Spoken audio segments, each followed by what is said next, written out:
लोक जनशक्ति पार्टी में आजकल कुछ भी ठीक नहीं चल रहा है और चाचा भतीजे आमने सामने आकर एक दूसरे को सियासी पटखनी देने के लिए राजनीतिक दांव पेच आजमा रहे हैं।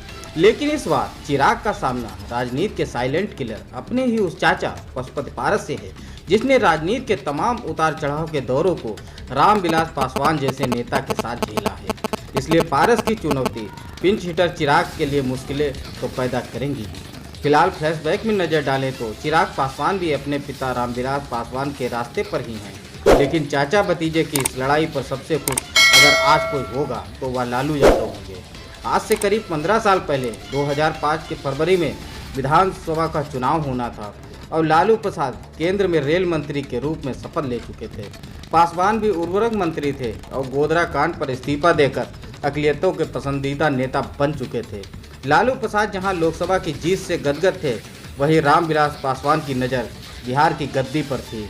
केंद्र में मंत्री रहते रामविलास ने एकाएक बिहार चुनाव यूपीए गठबंधन से अलग लड़ने की घोषणा कर दी और उन्होंने कहा कि हमारे उम्मीदवार कांग्रेस नहीं बल्कि राजद के खिलाफ लड़ेंगे।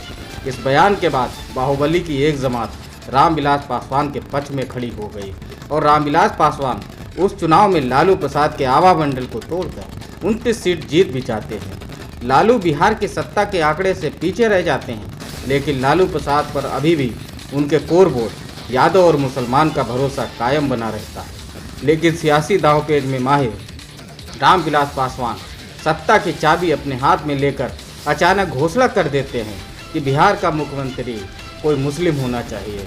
पासवान का यह सियासी दांव लालू यादव को चारों खाने चित करने के समान होता है, क्योंकि लालू प्रसाद यादव के लिए मुख्यमंत्री का पद अपने परिवार से बाहर देना बिहार की सत्ता को दान कर देने के बराबर माना जाता है, यानी तड़ी पार होने के बराबर था यह लालू यादव का फैसला। मुस्लिम मुख्यमंत्री की पासवान की बात नहीं मानकर लालू के चेहरे से मुस्लिम हितैषी होने का नकाब भी हट गया, जिसके बाद रामविलास पासवान अक़लियतों के एकमात्र रहनुमा बन गए थे। लालू के चेहरे से यह नकाब हटते ही लालू अक्टूबर के चुनाव में अपनी सत्ता भी गंवा देते हैं और बिहार की गद्दी नीतीश के हाथ लग जाती है। आंकड़ों के अध्ययन से पता चलता है कि मुस्लिमों ने उस चुनाव में लालू का साथ छोड़ नीतीश के चेहरे को ही अपना चेहरा मान लिया था। बिहार की राजनीति में लालू का अवसान काल यहीं से शुरू होता है, फिर लालू कभी सत्ता में नहीं लौट पाते हैं। अपने पिता रामविलास पासवान की तरह चिराग पासवान ने भी वही पैतरा नीतीश के साथ चलने की कोशिश इस बार के विधानसभा चुनाव में की थी। चिराग पासवान शायद यह सोच रहे थे कि नीतीश के चेहरे को बर्बाद करके वह भाजपा के राष्ट्रीय नेतृत्व को खुश कर देंगे और बदले में भाजपा उन्हें अपना चेहरा बना देगी। लेकिन नीतीश लालू की तरह ना कन्विक्टेड थे, ना ही जनता की नज़रों में अविश्वसनीय थे। नीतीश ने लोकसभा चुनाव में बिना किसी विवाद के राजग गठबंधन के लिए ताबड़तोड़ सभा करके गठबंधन के बीच हर विरोधाभास को खत्म कर दिया और बिहार में अभूतपूर्व 39 सीटों पर कब्जा कर लिया। चिराग के द्वारा नोटबंदी के फायदे के प्रश्न पर नीतीश ने आगे आकर रामविलास पासवान और भाजपा के बीच के मन की खटास को मिनटों में दूर कर दिया।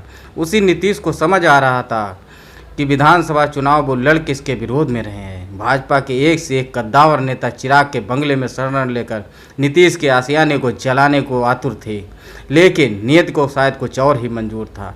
नीतीश के चेहरे पर चुनाव लड़ने वाली केंद्रीय नेतृत्व नीतीश के चेहरे से छुटकारे की जगह नीतीश के प्रबंधन में अपना भविष्य सुरक्षित मान बैठी थी और राज्य इकाई की आपसी रस्साकसी से छुटकारा पाने का सुलभ रास्ता भाजपा को शायद मिल गया था, जिसके चलते नीतीश फिर सत्ता में लौट आए और लौटते ही उन्होंने अपना पहला टारगेट चिराग पासवान को ही बना लिया। सुमित सिंह की वापसी ही चिराग के अवसान को काफ़ी थी, फिर जो हुआ वो हम सब ने देखा। पासवान जात कल रामविलास पासवान के साथ थी और आज शायद चिराग पासवान के साथ खड़ी है, लेकिन चिराग के सामने अब सत्ता पाने की जगह संगठन और अपनी पार्टी को बचाने की जिम्मेदारी ज़्यादा है और बनी बनाई लंका जलने की पीड़ा उन्हें तब तक दर्द देती रहेगी जब तक नीतीश का अवसान सत्ता की राजनीति में ना हो जाए। हाल फिलहाल चिराग पासवान को जेडीयू से ज़्यादा चिंता अपने बिखरते परिवार की होगी, जिसे बचाना शायद वर्तमान में उनकी पहली प्राथमिकता होगी। अगर आपको हमारा ये वीडियो पसंद आया हो तो आप हमारे चैनल को सब्सक्राइब कर बेल आइकन जरूर दबा दें, जिससे हमारे चैनल पर आने वाली हर वीडियो का नोटिफिकेशन सबसे पहले आप तक पहुंच सके। धन्यवाद।